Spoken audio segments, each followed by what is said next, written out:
Hello everyone, कैसे हैं सब लोग। आज हम करेंगे important questions of chapter 7 coordinate geometry, section formula से रिलेटेड और मिड पॉइंट फार्मूला से रिलेटेड। ठीक है, तो फर्स्ट क्वेश्चन है हमारा, find the coordinates of the point which trisect the line segment joining the points 1, -2 and -3, 4। Very very important question, paper में बहुत आता है ये क्वेश्चन।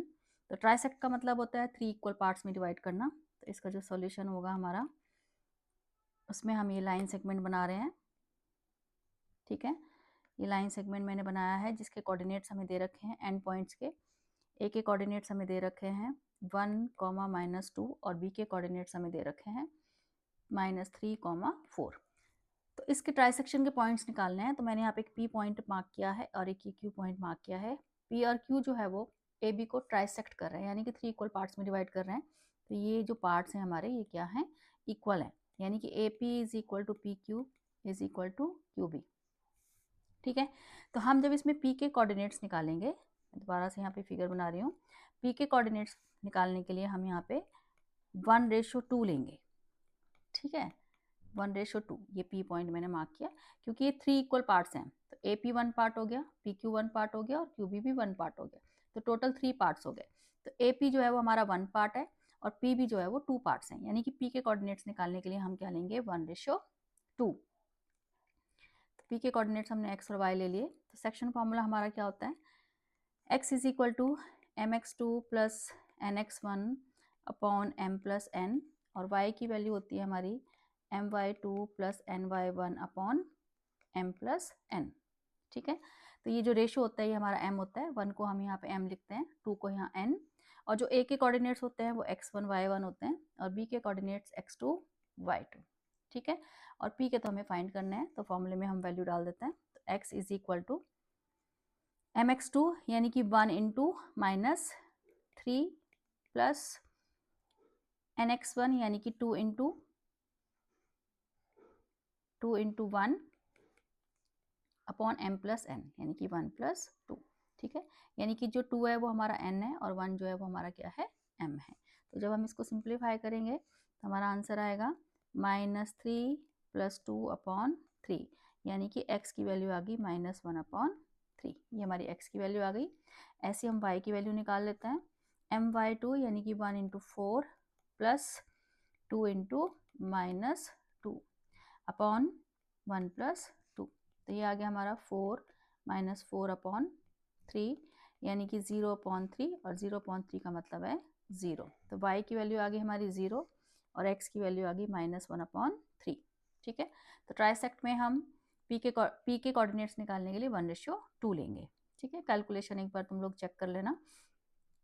2 इंटू 1 इंटू -3 और 2 इंटू 1 और 1 इंटू 4 एंड 2 इंटू -2।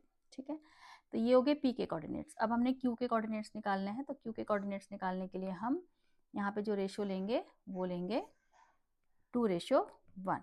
ठीक है, क्यू के कोऑर्डिनेट्स निकालने हैं हमने यहाँ पे, और ये हम दोबारा से फिगर बना लें यहाँ पे। अब हम यहाँ पे 2:1 लेंगे, यानी कि अब हमारा m कितना होगा, 2 होगा, और n कितना होगा हमारा, 1 होगा। ठीक है, तो x is equal to, x का फॉर्मूला हमारा x is equal to mx2 यानी कि 2 इंटू -3 प्लस nx1 यानी कि 1 इंटू 1 अपॉन 1 प्लस 2। तो ये -6 प्लस 1 अपॉन 3, तो ये -5/3 आ गई x की वैल्यू। ठीक है, अब हम y का फॉर्मूला लगा देते हैं, my2 यानी कि 2 into 4 plus 1 into -2 upon 1 plus 2। तो ये आ गया हमारा 8 -2 अपॉन 3, यानी कि 6/3 यानी कि 2। तो y की वैल्यू हमारी यहाँ पे क्या आ गई, 2 आ गई। ठीक है, तो ट्राइसेक्ट के लिए हमें 2 केस लेने पड़ेंगे, एक 1:2 और एक 2:1। कैलकुलेशन चेक कर लेना एक बार। तो ये फर्स्ट क्वेश्चन था हमारा। अब देखो सेकंड क्वेश्चन है हमारा। सेकंड क्वेश्चन है, in what ratio does the y axis divide the line segment joining the points p and q। तो यहाँ पे हमें एक लाइन सेगमेंट दे रखा है p एंड q, कोऑर्डिनेट्स हैं हमारे, p के कोऑर्डिनेट्स हैं -4, 5 और q के कोऑर्डिनेट्स हैं 3, -7। तो इस लाइन को एक y एक्सिस, हमसे पूछा है कि y एक्सिस जो है वो किस रेशो में डिवाइड कर रही है। तो y एक्सिस पे कोई भी पॉइंट लाया करता है तो उसके जो कोऑर्डिनेट्स होते हैं वो 0, y होता है। यानी कि जो पॉइंट हम यहाँ पे ले रहे हैं, जो इसको डिवाइड कर रहा है किसी रेशियो में, m रेशियो n में, उसके कोऑर्डिनेट्स लेंगे हम 0, y। तो y एक्सिस पे x की वैल्यू 0 होती है। अगर यही क्वेश्चन x एक्सिस के लिए होता तो फिर हम उसके कोऑर्डिनेट्स लेते x, 0, ठीक है, क्योंकि x एक्सिस पे y की वैल्यू 0 होती है। तो x एक्सिस के लिए y 0 और y एक्सिस के लिए x 0 हमारे यहाँ पे होगा। तो इस हमसे पूछा गया है कि y एक्सिस इस लाइन सेगमेंट को किस रेशियो में डिवाइड कर रही है, यानी कि हमें m रेशियो n निकालना है। तुम m रेशियो n की जगह k रेशियो 1 भी ले सकते हो, ठीक है। तो अब हम फॉर्मूला लगा देते हैं। तो पहले हम x का फॉर्मूला लगा के रेशियो निकाल लेते हैं, ठीक है। mx2 यानी कि 3m plus n into -4 upon m plus n, और x की वैल्यू हमारी क्या है, 0 है। तो 3m minus 4n upon m plus n, m plus को उधर क्रॉस, m प्लस n को क्रॉस मल्टीप्लाई करेंगे तो ये 0 आ जाएगा, 3m माइनस 4n। तो हमारा ये 4n is equal to 3m आ गया। हमने निकालना है m रेशियो n, यानी कि हम n को जो है वो m के नीचे लेके जाएंगे और 3 को 4 के नीचे, यानी कि 4 upon 3 is equal to m upon n। Therefore जो हमारा रेशियो है वो कितना आ गया, 4:3, ठीक है। तो तुम इसकी जगह k रेशियो 1 लेके भी कर सकते हो। अब इन्होंने बोला था एक तो रेशियो फाइंड करो, उसके बाद पूछा है find the coordinates of the point of intersection, यानी कि हमें y की वैल्यू भी निकालनी पड़ेगी। तो अब हम y का फॉर्मूला लगा देते हैं, my2। अब m की जगह हम क्या लिखेंगे, अब m हमारा क्या हो गया है यहाँ पे 4 और n हमारा क्या हो गया है 3, ठीक है। तो my2 यानी कि 4 इंटू -7 प्लस ny1 यानी कि 3 इंटू 5 अपॉन 4 प्लस 3, तो -21 प्लस 15 अपॉन 7। तो ये आ जाएगा हमारा 21 में से 15 गया, -6 अपॉन 7।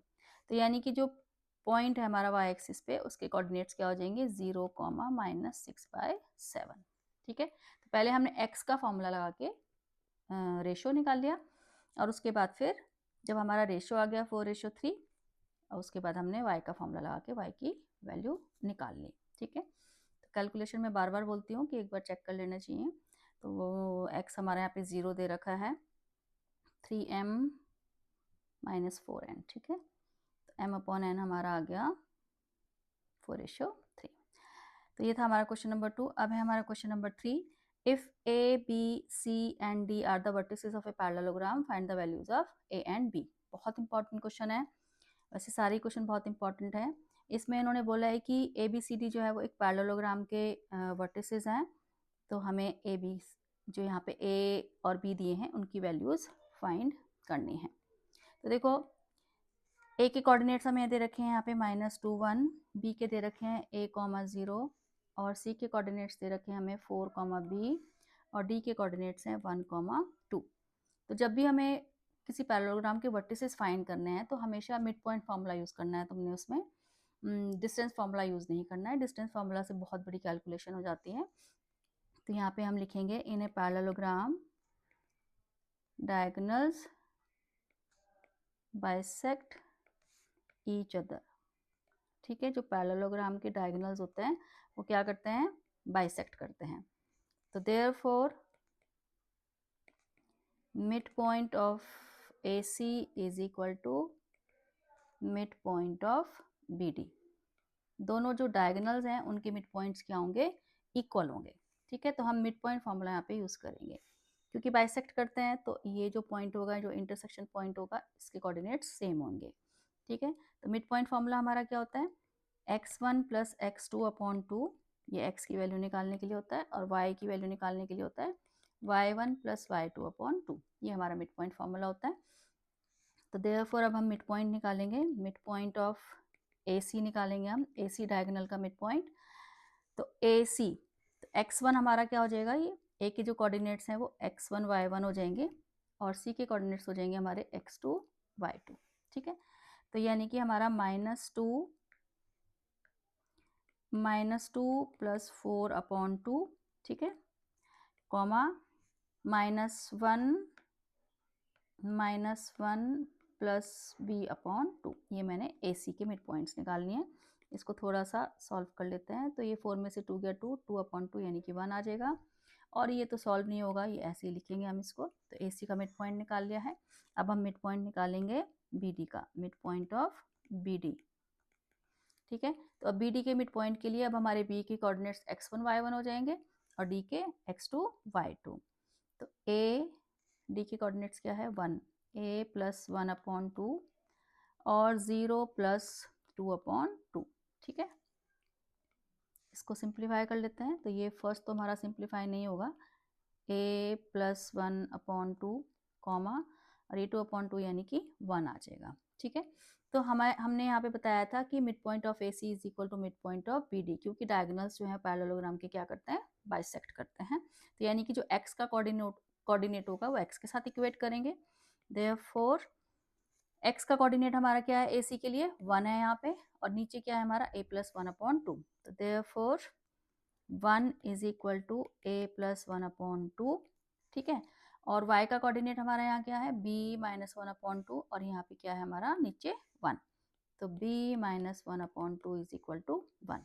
तो यहाँ से a की वैल्यू हमारी आ जाएगी सिंप्लीफाई करके 1, और b की वैल्यू हमारी यहाँ पे आ जाएगी 3 सिंप्लीफाई करके। ठीक है, तो ये तुमने ध्यान रखना है, जब भी हमें पैरेललोग्राम का कोई वर्टेक्स निकालना है या कोई मिसिंग वैल्यू निकालनी है पैरेललोग्राम के वर्टिसेस में, तो हमेशा मिड पॉइंट का फॉर्मूला यूज़ करना है, डिस्टेंस फॉर्मूला यूज़ नहीं करना है। ठीक है, कैलकुलेशन एक बार चेक कर लेना।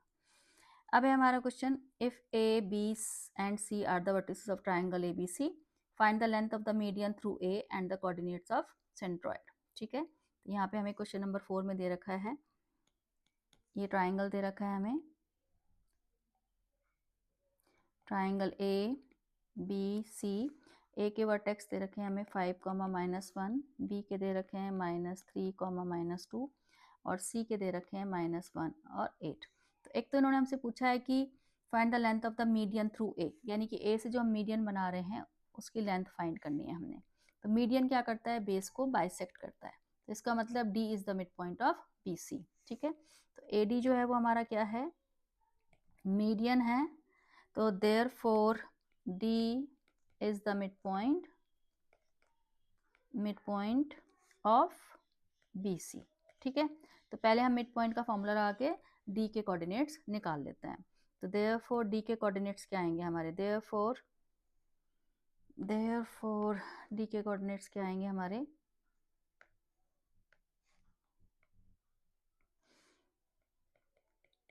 x1 plus x2।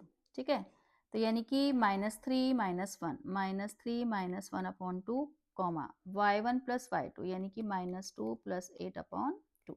ठीक है, तो d के कोऑर्डिनेट्स हमारे आ जाएंगे -2, और ये 8 में से 2 गया 6 यानी कि 3। तो ये d के कोऑर्डिनेट्स हमारे आ गए -2 और 3। तो अब इन्होंने पूछा है find the length of the median, यानी कि इसकी डिस्टेंस निकालनी है। तो हम डिस्टेंस फॉर्मूला यूज़ करेंगे यहाँ पे। डिस्टेंस फॉर्मूला होता है हमारा x2 माइनस x1 का होल स्क्वायर और y2 माइनस y1 का होल स्क्वायर। तो AD की डिस्टेंस निकालनी है हमने यहाँ पे, है ना। तो x2 माइनस x1 यानी कि 5 प्लस 2 का होल स्क्वायर और -1 -3 का होल स्क्वायर। फॉर्मूले में x2 माइनस x1 लिखो या x1 माइनस x2 लिखो, एक ही बात होती है। तो ये हमारा हो जाएगा 7 का स्क्वायर 49 आ गया। ये आ जाएगा हमारा -4 का स्क्वायर होता है 16। ठीक है, तो ये हमारा आ गया √65 यूनिट्स। ठीक है, तो ये हमारा मीडियन की लेंथ आ गई। तो अगर वो हमसे ए की मीडियन पूछ रहे हैं तो हम थ्रू ए, इन्होंने पूछा था तो हमने ए से मीडियन ड्रॉ किया है, तो वो तीनों मीडियन भी पूछ सकते हैं। तो हम बी से भी मीडियन ड्रॉ करेंगे, सी से भी मीडियन ड्रॉ करेंगे। तो फिर हम पहले मिड पॉइंट्स निकालेंगे और फिर इसी तरह से डिस्टेंस फॉर्मूला लगा के उनकी मीडियन की लेंथ निकालेंगे।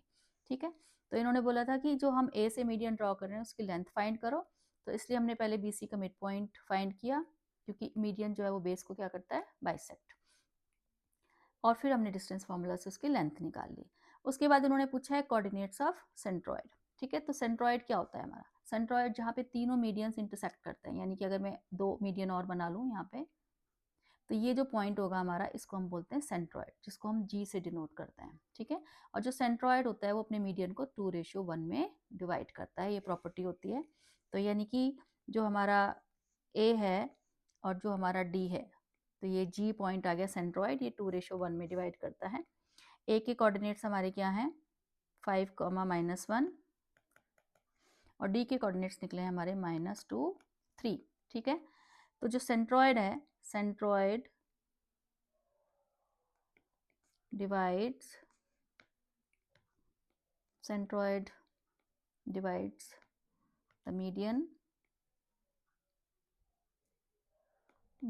the median in the ratio 2:1।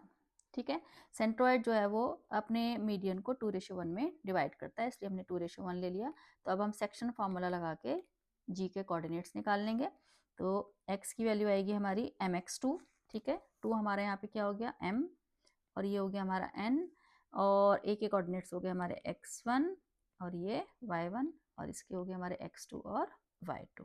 ठीक है, तो फॉर्मूला लगा देते हैं mx2 यानी कि -4 प्लस nx1 यानी कि 5 अपॉन 2 + 1, तो ये हमारी आ गई 1/3। ठीक है, y की वैल्यू अब y की निकाल लेते हैं my2 यानी कि 6 और ny1 यानी कि -1 अपॉन 2 + 1, तो ये कितनी आ गई हमारी 5/3। तो ये हमारी y की वैल्यू आ गई और ये हमारी x की वैल्यू आ गई। तो हमने सेंट्रॉइड निकाल लिया।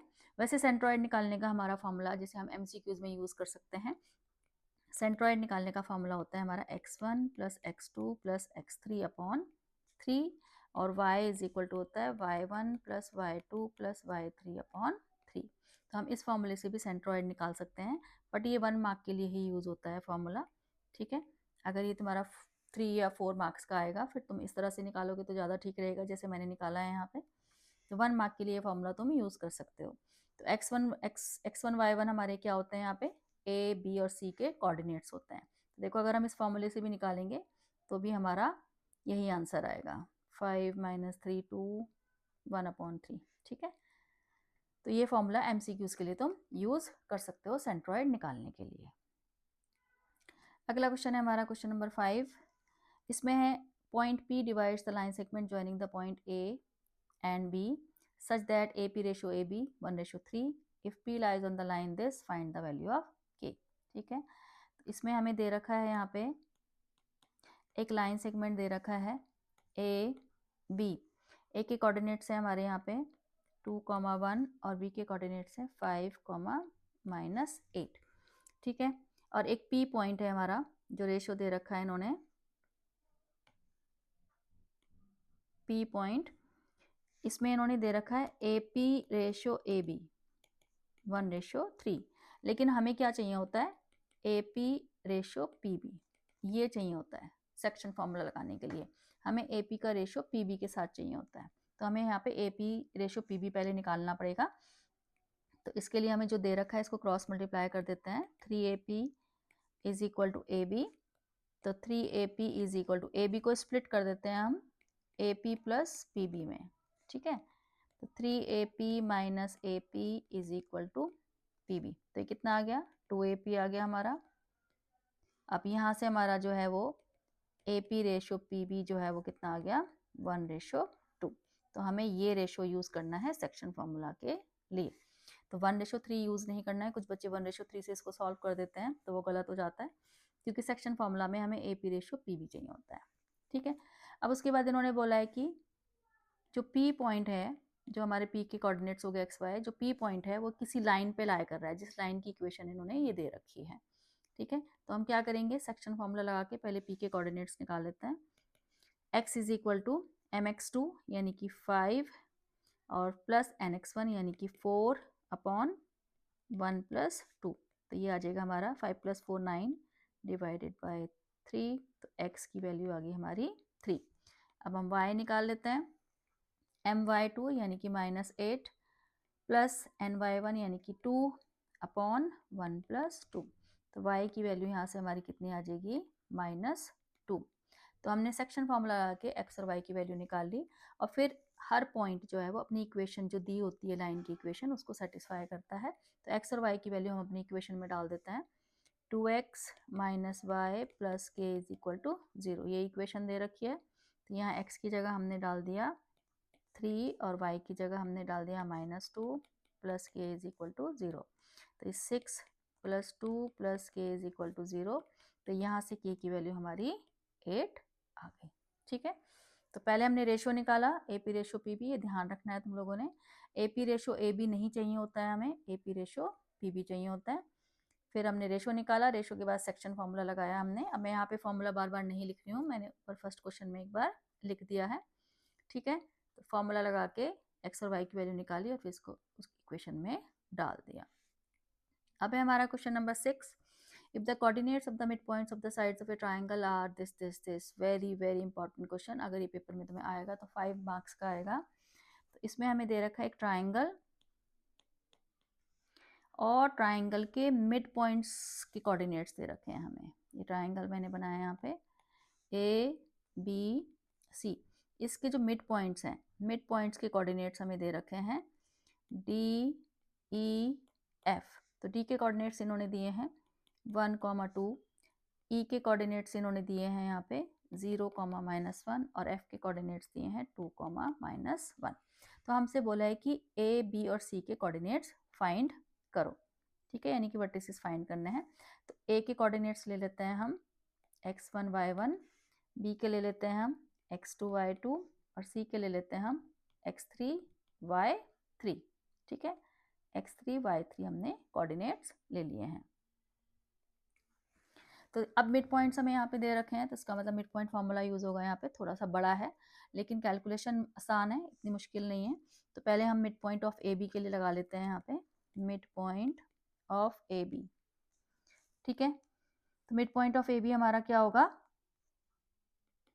Mid point of A B होगा हमारा x1 प्लस x2 अपॉन 2 और y1 प्लस y2 अपॉन 2। ये हमारा mid point of A B होगा। और जो कि हमें क्या दे रखा है 1, 2, ये हमें मिड पॉइंट्स दे रखे हैं। तो x1 प्लस x2 अपॉन 2 और y1 प्लस y2 अपॉन 2। ठीक है, तो यानी कि अब x का कोऑर्डिनेट x के साथ इक्वेट होगा x1 प्लस x2 अपॉन 2 और जो y का कोऑर्डिनेट है वो y के साथ इक्वेट होगा y1 प्लस y2 अपॉन 2। तो यहाँ से हमारा 2 is equal to x1 plus x2 आ जाएगा और यहाँ से y की वैल्यू y1 प्लस y2 की वैल्यू आ जाएगी 4। अब इसमें जो x और y की कैलकुलेशन है वो आपस में मिलानी नहीं है, x की कैलकुलेशन अलग होगी, y की कैलकुलेशन अलग होगी। तो ये इक्वेशन हमारी बन गई है एक। ठीक है, मैं लाइन यहाँ पे ड्रॉ कर लेती हूँ। अब जैसे हमने mid point of A B से इक्वेशन बनाई है, ऐसी अब mid point of B C से हम इक्वेशन बनाएंगे। तो वो इक्वेशन क्या आएगी हमारी 0 is equal to x2 plus x3 upon 2। तो यानी कि 0 is equal to x2 plus x3। ऐसी y की बनेगी हमारी -1 is equal to y2 plus y3 upon 2, यानी कि -2 is equal to y2 plus y3। ठीक है, तो ये हमने BC के लिए बना ली। अब AC के लिए बना लेते हैं। AC के मिड पॉइंट्स क्या दे रखे हैं 2 और -1। तो यानी कि 2 is equal to x1 plus x3 upon 2। तो ये 4 is equal to x1 plus x3 आ गया और y क्या दे रखा है हमें -1। तो -1 is equal to y1 plus y3 upon 2। तो -2 is equal to y1 plus y3 आ गया। ठीक है, तो ये इक्वेशंस बनी है हमारी। 3 इक्वेशंस हमारी बनी है x में ये और 3 इक्वेशंस बनी है हमारी y में। तो y की कैलकुलेशन हमने अलग रखनी है। ये 3 इक्वेशंस हमारी बनी है y की। तो जैसी कैलकुलेशन हमने x की करनी है बिल्कुल वैसे ही y की करनी है। तो x की जो तीनों इक्वेशंस हमारी बनी है इनको हम क्या करेंगे ऐड कर देते हैं, या वैल्यूज तुम डाल सकते हो। जैसे सेकेंड इक्वेशन है ये हमारी x की, यहाँ से x2 की वैल्यू निकाल के फर्स्ट में डाल सकते हो, पर इससे ज़्यादा आसान रहेगा कि इन तीनों इक्वेशंस को ऐड कर लो। तो ऐड करेंगे तो LHS LHS में ऐड होएगा, RHS RHS में। तो इधर हमारा 2 प्लस 0 प्लस 4 यानी कि 6 आ गया। ठीक है, x1 प्लस x1 यानी कि 2x1, ऐसे 2x2 और ये 2x3 आ जाएगा। 2 कॉमन लेके डिवाइड करेंगे 6 को, तो x1 plus x2 plus x3 यानी कि एक और इक्वेशन हमारी ये x में बन गई। सेम ऐसे ही हम इधर y में बना लेते हैं। इसको थोड़ा इधर कर देते हैं।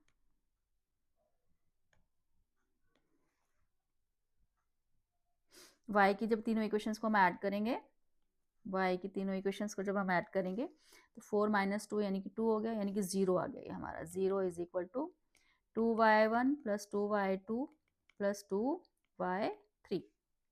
2 कॉमन लेके 0 से डिवाइड करेंगे तो 0 ही आ जाएगा। तो y1 + y2 + y3, तो ये y की हमारी फोर्थ इक्वेशन बन गई।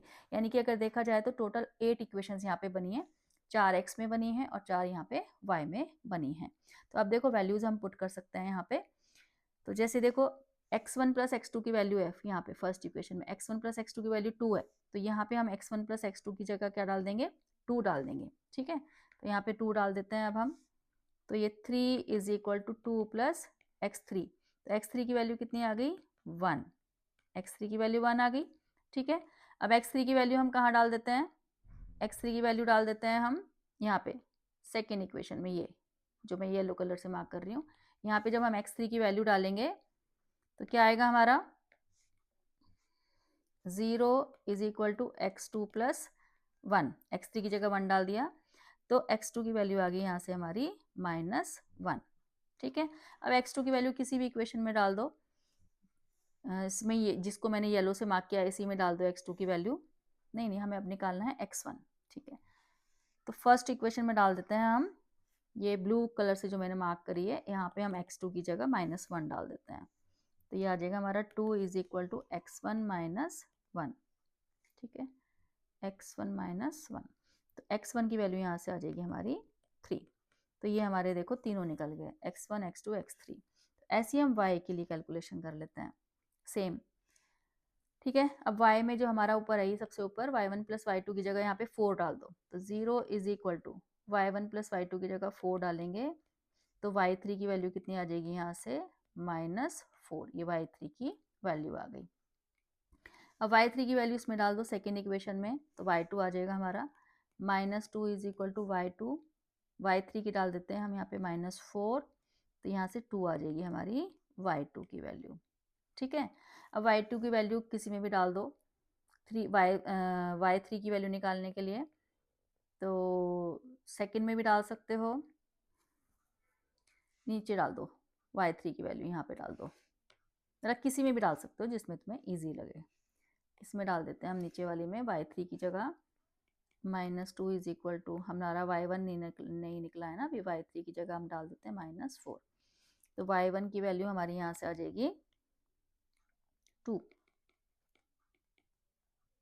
y1 की वैल्यू 2 आ गई, y2 की वैल्यू भी 2 आई है, y2 की वैल्यू, y3 मैंने -4 डाला तो y2 की वैल्यू भी 2 आ गई और y1 की वैल्यू भी 2 आ गई। ठीक है, कैलकुलेशन तो मैं तुम्हें बोल ही रही हूँ बार बार कि एक बार चेक कर लेना। y2 + y3 हमारा आया -2। हाँ ठीक है, अब देखो सारे कोऑर्डिनेट्स निकल गए। अब a के कोऑर्डिनेट्स हमारे क्या थे, x1 y1, तो x1 कितना है हमारा, x1 कितना है 3 और y1 कितना है हमारा 2, यानी कि a के कोऑर्डिनेट्स आ गए 3, 2। b था हमारा x2 y2 यानी कि -1 और 2। ठीक है, और c के कोऑर्डिनेट्स क्या है हमारे x3 y3 यानी कि 1, -4। तो ये a b c के कोऑर्डिनेट्स हमारे यहाँ पे आ गए हैं। ठीक है, कैलकुलेशन एक बार चेक कर लेना। तो वैसे देखने को थोड़ा बड़ा है लेकिन इजी है, ऐसे बहुत बड़ी कैलकुलेशन वाला क्वेश्चन नहीं है। तो इसमें हमने x1 की कैलकुलेशन अलग करनी है, y1 की कैलकुलेशन अलग करनी है और उसके बाद हमने कोऑर्डिनेट्स फाइंड कर लेने। उसके बाद क्वेश्चन नंबर 7 है हमारा, find the ratio in which the line segment joining the points this. कौन से रेशियो में ये लाइन सेगमेंट्स को डिवाइड कर रहा है, तो इसमें भी हमें रेशियो निकालना है। तो ये एक लाइन सेगमेंट हमें दे रखा है, ए के कोऑर्डिनेट्स हैं 3, -1 और बी के कोऑर्डिनेट्स हैं 8, 9। एक लाइन है, ये लाइन है जिसकी इक्वेशन दे रखी है x - y - 2 is equal to 0। तुम्हें बताना है कि ये लाइन इस ए बी सेगमेंट को किस रेशो में डिवाइड कर रही है, यानी कि m/n निकालना है। Find the ratio in which this. ठीक है, वेरी वेरी इंपॉर्टेंट क्वेश्चन है। तो पहले इसमें हम p के कोऑर्डिनेट्स निकाल देते हैं सेक्शन फॉर्मूला लगा के। इसमें k/1 भी ले सकते हो तुम। ठीक है, तो p के कोऑर्डिनेट्स हमारे x is equal to mx2 यानी कि 8m प्लस nx1 यानी कि 3n, यहाँ पे n आएगा, अपॉन m प्लस n। ठीक है, ये x की वैल्यू निकाल ली। अब ऐसे हम y की वैल्यू निकाल लेते हैं, my2 minus upon m plus n। ठीक है, सेक्शन फॉर्मूला लगा के मैंने x और y की वैल्यू निकाल ली। p के कोऑर्डिनेट्स हो गए हमारे x और y। और जैसे कि मैंने एक और क्वेश्चन में बताया था कि जो पॉइंट्स होते हैं वो अपनी इक्वेशन को क्या करते हैं, सेटिस्फाई करते हैं। तो हम x और y की वैल्यू अपनी इक्वेशन में डाल देते हैं। इक्वेशन हमें दे रखी है, ठीक है, तो इसको हम ऐसे भी लिख सकते हैं, 2 उधर ले जा सकते हैं, x और y की वैल्यू यहाँ पे डाल देते हैं हम, डाल के m/n निकाल लेते हैं। ठीक है, तुम k/1 के साथ भी इसको कर सकते हो, जिसको जैसे कैलकुलेशन ठीक लगे उसके हिसाब से कर लेना। ठीक है, एलसीएम ले लेते हैं इसका, m प्लस n, तो 8m plus 3n minus 9m, ये बार माइनस है तो साइन चेंज होगा, प्लस n आ जाएगा, इज इक्वल टू 2।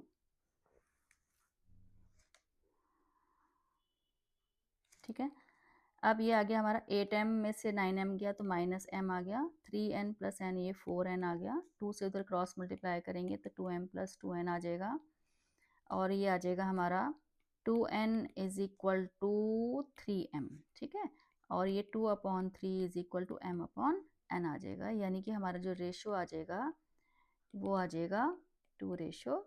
ठीक है, तो k से भी करोगे तो k की वैल्यू 2/3 आ जाएगी, तो भी रेशो हमारा क्या आ जाएगा, 2/3। ठीक है, तो ये भी बहुत इंपॉर्टेंट क्वेश्चन है। तो सेक्शन फॉर्मूला लगा के वैल्यू निकालेंगे और फिर इसमें पुट कर देंगे।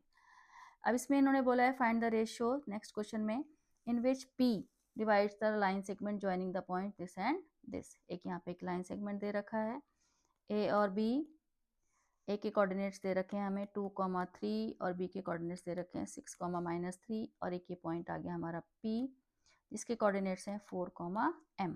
तो इन्होंने बोला है कि एक तो रेशो निकालो कि ये किस रेशो में डिवाइड कर रहा है, और दूसरा m की वैल्यू भी निकालनी है। तो इसमें भी हम सेक्शन फार्मूला लगा के, चलो इसको k/1 से कर लेते हैं। ठीक है, सेक्शन फार्मूला लगा के, तो x का सेक्शन फार्मूला हमारा क्या होता है, क्योंकि हमें x की वैल्यू दे रखी है तो उसी से रेशो निकलेगा। तो x इज इक्वल टू होता है हमारा mx2 plus nx1 upon m plus n। तो x की वैल्यू हमें यहाँ पे 4 दे रखी है, और m हमारा यहाँ पे क्या है, k, यानी कि 6k। ठीक है, और प्लस 2 अपॉन k प्लस 1, तो ये आ जाएगा हमारा 4k plus 4 is equal to 6k plus 2। तो 2 इज इक्वल टू 2k आ जाएगा हमारा, और k की वैल्यू आ जाएगी 1। तो यानी कि हमारा जो आया है ये रेशो क्या आ गया है, 1/1। ठीक है, k की वैल्यू 1 आई है। अब हम y का फॉर्मूला लगा के m की वैल्यू निकाल लेते हैं, my2 plus ny1 upon m plus n। अब y की जगह हम क्या रखेंगे यहाँ पे m, और m और n हमारे क्या है, 1/1, तो यानी कि हमारा आ गया 1 into -3 plus 1 into 3 upon my2 ny1 upon 1 plus 1। तो ये तो हमारा 0 आ गया, 0/2, तो m की वैल्यू कितनी आ गई हमारी, 0 आ गई। ठीक है, तो पहले हमने x का फॉर्मूला लगा के रेशो निकाला, और फिर जब हमारा रेशो आ गया तो फिर हमने y का फॉर्मूला लगा के m की वैल्यू निकाल ली। ठीक है, अब हमारा question number 9, the line segment joining the point this and this is trisected at the point P। ठीक है, ये ट्राइसेक्टेड वाला हमने पहले भी क्वेश्चन किया है, वेरी वेरी इंपॉर्टेंट क्वेश्चन। इसमें हमें दे रखा है एक line segment A B, line segment है हमारा P और Q। P के कोऑर्डिनेट्स हैं a, -2, और Q के कोऑर्डिनेट्स हैं 5/3, B। The line segment joining the points, ओह मैंने गलत लिख दिया यहाँ पे, ये जो पॉइंट्स हैं हमारे ट्राइसेक्शन के पॉइंट्स दे रखे हैं,